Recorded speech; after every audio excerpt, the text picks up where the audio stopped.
आपको मालूम है कि माइक्रोसॉफ्ट ने जो हमारी कंपनी है न्यारा उसकी सारा का सारा डाटा को बंद कर दिया और एक हफ्ते में हमने इनकी आंकड़ी निकाल दी। वो कैसे, आपको सुनकर हैरानी भी होगी और आपको गर्व भी होगा। नायरा ने खटखटाया दिल्ली उच्च न्यायालय का दरवाजा और दायर कर दी याचिका, जिसमें साफ शब्दों में कहा गया कि माइक्रोसॉफ्ट की कार्रवाई एक तरफा, गैर कानूनी और कोई कानूनी आवश्यकता नहीं थी इसकी। याचिका में यह तर्क दिया गया नायरा की तरफ से कि भारत या यूएस कानून माइक्रोसॉफ्ट को ऐसी कार्रवाई करने की अनुमति नहीं देता। दिल्ली हाईकोर्ट की सुनवाई से पहले ही माइक्रोसॉफ्ट ने सभी सेवाओं को बहाल कर दिया। आउटलुक, ईमेल, टर्म्स और क्लाउड स्टोरेज सब कुछ फिर से चालू हो गया। अब ये जो इंडिया रहा है ये मूडी का इंडिया है। डोनाल्ड ट्रंप को मैंने पहले बोला था आपको कि पागल कर दिया है मोदी जी ने कि यार सारी दुनिया मेरे सामने झुकती है, एक मोदी है वो जो नाम झुकने का नाम ले रहा है। एक तो वो है कि F-35 नहीं खरीद रहा है। एक ऐसा झटका जिससे वॉशिंगटन की इंडो पैसिफिक रणनीति की जड़ें हिल गई, क्योंकि अब भारत ने F-35 स्टेल्थ फाइटर जेट की डील को आधिकारिक तौर पर ठुकरा दिया है। और मोदी जी वाट लगा रहे हैं अमेरिका की। को भारत सरकार का तगड़ा जवाब आया है, देश के हित के साथ समझौता नहीं होगा। किसी भी डील के लिए भारत की संप्रभुता सर्वोपरि है, चाहे सामने अमेरिका ही क्यों ना हो। अगर आपसे रशिया कंट्रोल नहीं हो रहा तो आप किसी को इस्तेमाल नहीं कर सकते। अपने फेलियर पे, बिल्कुल अपना फेलियर है ये आपका, और आप अपने फेलियर को छुपाने के लिए आप किसी दूसरी कंट्री पे ब्लेम गेम नहीं खेल सकते हैं। रशिया, इंडिया, चाइना का ब्लॉक बनाऊंगा, जो कि बेसिकली प्रपोज किया रशिया ने। ट्रम्प जो है, it has a strategic blindness की बीमारी है। It does not understand that India is very much important player and India is an important country for the United States of America। और Indians बड़े खुश हैं। तो इंडिया रशिया आपस में स्टेबल खड़े हुए हैं और साथ उन्होंने चाइना को भी मिला लिया। पाकिस्तान ने बहुत बड़े तेल के ज़खायर ढूंढे हैं, पाकिस्तान को बड़ा फायदा होने वाला है। हमेशा सुनते ही हैं, होता कुछ नहीं है। और फिर पाकिस्तानी सोचता है अरबाब साहब कि अगर हमारे पास इतने तेल और गैस के ज़खायर हैं तो हम बाहर से क्यों मंगाते रहते हैं? क्योंकि आप उल्लू के पट्टे। इस डील पे डिस्कशन होनी थी कि BLA का जो सरबराह था मीर अजमेर के, एग्जैक्टली मुझे नाम उनका याद नहीं है, उन्होंने भी ये ऐलान कर दिया कि हम इस डील को रिजेक्ट करते हैं और हम इसके खिलाफ जो है वो खड़े होंगे। खुदा पहाड़ निकला चूहा, कराची के समंदर से तेल और गैस का जखीरा ना निकल सका। जराये के मुताबिक कराची में समंदर से तेल और गैस की तलाश के लिए ड्रिलिंग के बाद टेस्टिंग का अमल मुकम्मल कर लिया गया है। समंदर से तेल और गैस का जखीरा नहीं मिल सका।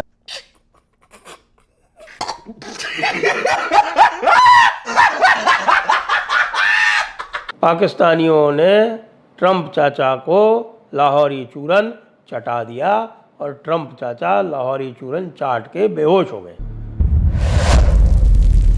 जय हिंद, क्रिकेट हिंदुस्तान में आपका स्वागत है दोस्तों। अमेरिकी राष्ट्रपति डोनाल्ड ट्रंप ने भारत समेत दुनिया के कई देशों पर नए ट्रेड टैरिफ लगाने की घोषणा की है और भारत पर 25% का ट्रेड टैरिफ लगाया है, जो 1 अगस्त से लागू हो गया है। माना जा रहा है कि इस कदम के बाद भारत और अमेरिका के बीच व्यापारिक और रणनीतिक रिश्तों में खटास आ सकती है। इसी बीच एक बड़ी खबर सामने आई है कि भारत ने अमेरिका से F-35 फाइटर जेट्स खरीदने से इनकार कर दिया है। ब्लूमबर्ग की रिपोर्ट के अनुसार जब फरवरी में प्रधानमंत्री नरेंद्र मोदी अमेरिकी यात्रा पर गए थे, तब राष्ट्रपति डोनाल्ड ट्रंप ने भारत को F-35 फाइटर जेट बेचने का प्रस्ताव दिया था, लेकिन भारत सरकार ने यह प्रस्ताव ठुकरा दिया है। ऐसा माना जा रहा है कि अमेरिका इस डील को लेकर भारत पर दबाव बना रहा था। दूसरी तरफ नायरा एनर्जी और माइक्रोसॉफ्ट के बीच एक बड़ा विवाद देखने को मिला।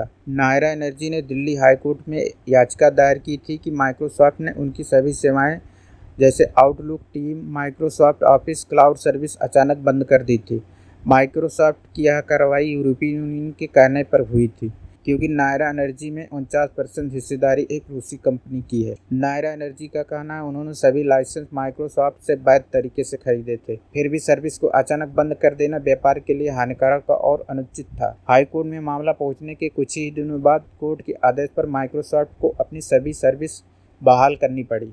अब नायरा एनर्जी को फिर से आउटलुक, टीम, माइक्रोसॉफ्ट ऑफिस और क्लाउड एक्सेस मिलने लगा है। आपको मालूम है कि माइक्रोसॉफ्ट ने जो हमारी कंपनी है न्यारा उसकी सारा का सारा डाटा को बंद कर दिया और एक हफ्ते में हमने इनकी आंकड़ी निकाल दी। वो कैसे, आपको सुनकर हैरानी भी होगी और आपको गर्व भी होगा कि मोदी जी अब किसी भी पंगा किसी भी कंट्री का अब एक्सेप्ट नहीं करते हैं। ये पुराने वाला भारत नहीं है। एक हफ्ते में माइक्रोसॉफ्ट को यू टर्न करना पड़ा और उन्होंने एडमिट किया है कोर्ट के अंदर कि यूरोपियन यूनियन के कहने पर उन्होंने ये काम किया था, जबकि उनकी जुरिस्डिक्शन थी नहीं। और हमारी कंपनी ने भी ऐसा इनको घसीटा है कोर्ट के अंदर कि इनको मुक्की खानी पड़ी। अब यहीं पर स्टोरी खत्म नहीं होती है। हमने साथ में माइक्रोसॉफ्ट का पैरेलल सिस्टम बनाकर लॉन्च भी कर दिया। यानी कि ये पंगा लेते हैं हमारे लिए में कि जैसे सोया हुआ एक टाइगर होता है, उसको जगा दिया, अब ये उसके पंजों से बच नहीं सकते। आप सोचेंगे यार एक हफ्ते में ये काम कर दिया, और भाई काम पिछले 10 साल से चल रहा है, और अब मौके पे चौका। ये मोदी जी को लगाना आता है और हमारी कंपनियों को भी लगाना आता है। हमारी कंपनी ने न्यारा एनर्जी के साथ जो कुछ हुआ उसका बदला ले लिया अच्छी तरह से माइक्रोसॉफ्ट के साथ। कि इन्होंने पंगा लिया क्यों था?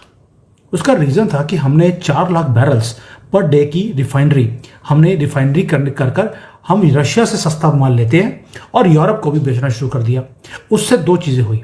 एक तो हमें बिलियंस ऑफ डॉलर्स का फायदा हो गया, हमारी इकोनॉमी सस्टेन कर गई, और दूसरा हमारे यहाँ पर इन्फ्लेशन नहीं हुआ। हम डिस्काउंटेड रेट पे तेल खरीदा हमने, जो यूरोप $100 में खरीदता है हम 60 में खरीदते हैं। रशिया से खरीदा 60 में, प्रोसेस किया और यूरोप को 90 या 100 में बेच दिया। इसमें हमारी कंट्री को फायदा हो रहा था। लेकिन यूरोप को नुकसान क्या था कि वो जो सैंक्शंस करना चाहते थे रशियन ऑयल जायंट्स को और रशिया को, वो जीरो कर दिया हमने। 3 साल से रशिया बगड़े डाल रहा है, उसका तेल बिक रहा है धड़ाधड़। चाइना खरीद रहा है, भारत खरीद रहा है, यूरोप भी खरीद रहा है, लेकिन खरीद रहा है भारत के थ्रू। अब उन्होंने 18वां जो 18th सैंक्शन पैकेज दिया है रशिया के ऊपर, उसका इफेक्ट 0 था। लेकिन साथ में उन्होंने हमारी जो कंपनी थी न्यारा एनर्जी, उसको बीच में डाल दिया। ये तो हो गई हिस्ट्री। लेकिन उसके अंदर कूद पड़ा माइक्रोसॉफ्ट। क्यों?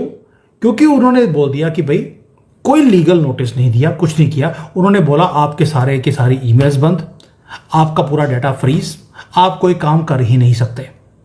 अब मुझे आप बताइए कि आप कंपनी में काम करते हैं, आपकी ईमेल एकदम से बंद हो जाए, क्रिटिकल बिजनेस कम्युनिकेशंस हैं वो बंद हो जाएंगे तो कंपनी बंद हो जाएगी।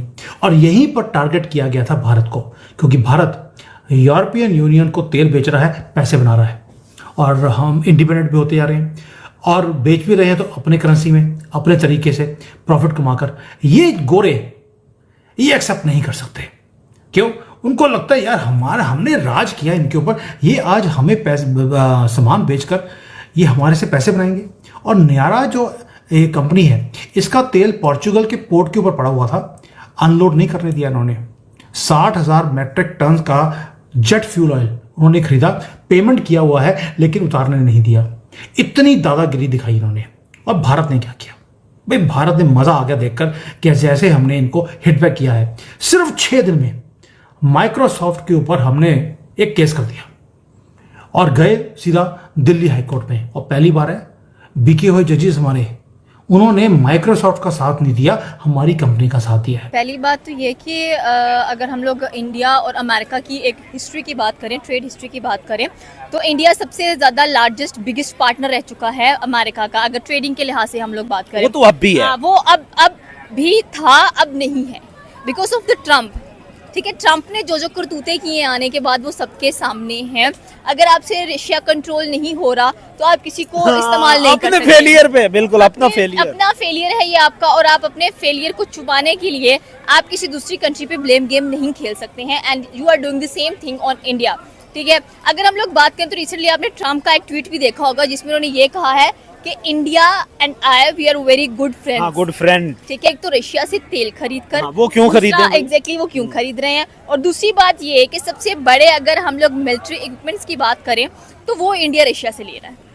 अब वो इंडिया ने तो बरमला कहा है कि भाई हम लोग नहीं एतबार करते, और जितने भी बड़े बड़े आप ये कह लें कि जो लार्जेस्ट डिफेंस सिस्टम है इंडिया के पास, वो हमेशा रशिया से लेता है। वो कहता है कि अगर ये हमें 1% देता है तो 2% पाकिस्तान को दे देता है, वो इसलिए ट्रस्ट करने को तैयार नहीं। हाँ एग्जैक्टली, बात यही है। ठीक है, अब अगर हम लोग बात करें तो ट्रम्प अमेरिका के अंदर इंडिया ने सबसे ज्यादा अपने जो स्मार्टफोन्स हैं उसको एक्सपोर्ट किया है और चाइना को भी पीछे छोड़ बिल्कुल ऐसा ही है। ठीक है, अब हम लोग बात करें नेटो से स्टार्ट करते हैं, जहां पर ट्रम्प ने कहा कि 50 दिन है रशिया के पास, हम नहीं तो नेटो मिलके हमला करेगा। कहां पर? मॉस्को पर ऊपर, और उनकी एक सिटी थी, I forgot it that city name, ठीक है, लेकिन क्या हुआ, जो मिलिट्री हेडक्वार्टर है वो। एग्जैक्टली, ठीक है। उसके बाद अगर आप देखें 10 दिन दे दिए गए, 10 दिन बाद भी कुछ नहीं हुआ। अब बोला है कि भाई इंडिया की सजा दी जाएगी कि हम इंडिया के ऊपर 1 अगस्त को, जो कि इनके इन्वेस्टर्स के लिए, जो कि इनके बिजनेस टाइकून्स के लिए एक बहुत बड़ा दिन है, कि हम आप पे सैंक्शंस भी लगा देंगे, ठीक है, आप पे 25% टैरिफ भी लगाएंगे और स्पेशली पेनाल्टीज भी आप पर लगाई जाएगी। बट मुझे लगता है कि जितनी ट्रेड की हुई है उसके अकॉर्डिंग, हाँ, बट मुझे लगता है कि इंडिया पुष्पा है, झुकेगा नहीं कसम से। उसको पता है कि हाँ मुझे बैड सिचुएशन पुष्पा का डायलॉग भी बता दो। एग्जैक्टली, वो यही है ना कि वो कहता है ना कि फ्लावर्स आई फॉरगॉट इट, वो भी भूल गया। फ्लावर समझा है क्या? फायर है पुष्पा, फायर है पुष्पा और झुकेगा नहीं, ठीक है। तो यहाँ पर पॉइंट यह था कि इंडिया स्मार्ट वर्क करता है, इंडिया को पता है कि ठीक है, देखें उन्होंने कहा कि हम आपकी जो नायरा रिफाइनरी है उस पर सैंक्शन लगा रहे हैं। इंडिया ने क्या वो रशिया के साथ काम कर रही है, साथ आपकी डील थी। इंडिया ने क्या किया? अफ्रीका के थ्रू स्टार्ट कर दी, ठीक है। उन्होंने अलग वे ढूंढा, उन्होंने स्टॉप नहीं किया अपने काम को। फिर यही रशिया है जिसे 70,000 करोड़ का एक अच्छा खासा इन्वेस्टमेंट नायरा रिफाइनरी के अंदर किया। सो आई थिंक कि रशिया कभी भी अकेला नहीं छोड़ेगा इंडिया को, और इंडिया कभी रशिया को अकेला नहीं छोड़ेगा। But the biggest point is that कि ट्रम्प प्लीज आपको जो खुजलियां हो रही हैं उस खुजली को रिमूव करें। ऐसे कुछ भी होने वाला, आप रशिया को काबू नहीं कर सकते। अगर आप इंडिया को धमकाएंगे, लगा दो टैरिफ जितना भी आपने लगाना है, बट इधर से इंडिया भी लगाएगा, इधर से इंडिया भी लगाएगा। देखें इंडिया ऑलरेडी लगा रहा है, इंडिया ऑलरेडी लगा रहा है ना। वो यही तो उसको जलन है, वो कहता है कि इंडिया हमारे ऊपर इतना टैरिफ जो है इम्पोज कर रहा है और हम लोग जो है वो इंडिया को हमेशा जो है टैक्स रिमिशन की तरफ लेके जाते हैं। एग्जैक्टली यही वो बात तो उनकी पॉलिसी है इंडिया की। आप देख लें कि जो भी फार्मास्यूटिकल्स की थिंग्स आती हैं, जो भी स्मार्टफोन्स आते हैं, व्हाटएवर जो भी है, इंडिया ने हैवी टैरिफ्स लगाए हुए हैं उसके ऊपर। और कह लें कि अमेरिका को बड़ा महंगे इंटरनल उनकी जो है वो प्रमोट होती है उनकी। एग्जैक्टली बात यही है। बट आई थिंक कि इंडिया ने जितना 1.5 बिलियन की आबादी है, कोई बेवकूफ ही होगा, कोई पागल ही होगा जो कहेगा कि मैं अपनी सारी चीजें यहाँ से उठाऊं और मैं अमेरिका शिफ्ट हो जाऊं। बट आई थिंक कि ट्रम्प एक लेबर इतनी सस्ती है, एग्जैक्टली, स्किल्स इतने हैं, माइंड इतना बेहतरीन है, प्रोबेबली यही बातें हैं। बट मैं यहाँ पे ये समझती हूँ कि जो ट्रम्प है ना, उसको काफी ज्यादा एक थेरेपी की जरूरत है, एक अच्छी थेरेपी की। I think so he should go on holidays, कुछ छुट्टियां वुट्टियां करे, एंजॉय करे और इंडिया की जान छोड़ दे, भारत की जान छोड़ दो प्लीज। वो आपकी कभी भी नहीं सुनेगा, वो अगर सुनेगा भी तो रशिया की सुनेगा उसके साथ। उसको जहाँ से देखिए, वो कहते हैं ना कि जो आपके दोस्त का दुश्मन दुश्मन, दुश्मन का दोस्त, ठीक है। तो यहाँ पर अगर आप देखा जाए, ज्यादा ट्रम्प को जो तकलीफ हुई है, एक तो वो है कि F-35 नहीं खरीद रहा है, क्योंकि ट्रम्प जो वो तरले कर रहा था आपको पिछले 3 से 4 सालों से अमेरिकन गवर्नमेंट जो है, इवन कि ट्रम्प के पहले टेन्योर में वो कहता कि F-35 आप लोग खरीदे, लेकिन इंडिया नहीं खरीद रहा था। अभी उसने मोदी के इलेक्शन पे बड़ी कैंपेन की और फिर यही था कि ट्रम्प जो है वो सेल कर देगा F-35। इलेक्शन पे जो कैंपेन हुई है, आपने एलन मस्क ने कितना ज्यादा किया है। बिल्कुल, वो तो उसने उसकी मुखालफत में टेस्ला लेके आया। टसल में बेनिफिट किसको हुआ है? इंडिया को बेनिफिट हुआ, वो इंडिया को हुआ ना। सो आई होप सो कि यहाँ पर अगर देखा जाए तो मुझे नहीं लगता कि कल का जो दिन है नॉट ओनली फॉर इंडिया बल्कि पूरी दुनिया के लिए एक बड़ा दिन साबित होने वाला है। But the point is that कि आज से ही आपने देखा होगा कि स्टॉक एक्सचेंज इंडिया की वो तो क्रैश कर गई है। देखिए, इम्पैक्ट तो एक पड़ा है उनके ट्वीट से, लेकिन सवाल ये है कि कितना स्टेबल रहेगा इंडिया। क्या इंडिया इजीली इसको जो है वो आप ये कह लें कि बियर कर लेगा? देखिए, जिस मुल्क के अंदर इतने ज्यादा बिलियनियर्स मौजूद हो, मिलियनियर्स मौजूद हो, हमारी तरह नहीं कि हम अपने पैसे उठा स्विस बैंक्स में जाके जमा करवा रहे हैं, उनके पैसा बाहर नहीं, वो अपनी कंट्री में व्हाइट मनी कभी भी एग्जैक्टली वो बना रहे हैं और उनके पास इतने ज्यादा बिजनेस टाइकून्स है। तो एक और क्वेश्चन भी है कि इंडिया में जो बिलियनर्स हैं ना, वो सारे के सारे बिजनेसमैन हैं। उनमें से कोई ब्यूरोक्रेट नहीं है आपके पास, कोई पॉलिटिशियन नहीं है। पाकिस्तान का मसला ये है, पाकिस्तान और इंडिया को जब हम लोग कंपैरिजन करते हैं तो पाकिस्तान में जितने अमीर बिलियनर्स तो हम लोग मेरे ख्याल में नहीं है ही नहीं है, लेकिन जितने कुछ 4 पैसे वाले लोग हैं वो पॉलिटिशियन है जिन्होंने इसी मुल्क से लूटा हुआ है और वो मुल्क में रख नहीं सकते। इंडिया के पास प्लस पॉइंट ये है और इंडिया की ये आप ये कह लें कि खुशकिस्मती है कि उनके सारे बिजनेसमैन हैं जिन्होंने बिजनेस करके अर्न कमाया हुआ है।